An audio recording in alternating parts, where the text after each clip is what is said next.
যে এক ছেলে বলেছিল আমাদেরকে মেসেজ করে যে আমি একটা মেয়েকে খুব ভালোবাসি হুজুর, তাকে বিয়ে করতে চাই, এখন ওই মেয়ের বাসার লোকজন রাজি হচ্ছে না।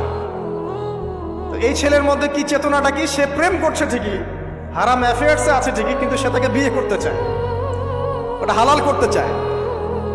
আর এক ছেলে মেসেজ করছে, সে বলছে যে আমি এরকম জেনায় লিপ্ত ছিলাম, এখন আমি কি করব, আমি কি ওগুলো ছেড়ে দিয়ে ফিরে আসব, নাকি আমি ওই মেয়ের সাথেই জেনা অব্যাহত রাখবো? কিন্তু এই দুই ব্যক্তি কি সমান? সমান না। এটাই বোঝাচ্ছি আপনাদেরকে। দেখুন, 4 শ্রেণী মানুষের কথা নবীজি বলেছেন। এক শ্রেণী হচ্ছে সেই ব্যক্তি যে নিজে সুদ খায়। কারা কারা খাই? এবার হাত উঠান, কারা কারা খান? আলহামদুলিল্লাহ। দ্বিতীয় শ্রেণী যারা খায় না কিন্তু মানুষকে দেয়। আচ্ছা।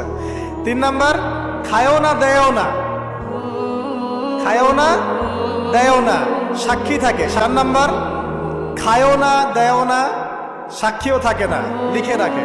এবার লেখেন কারা কারা?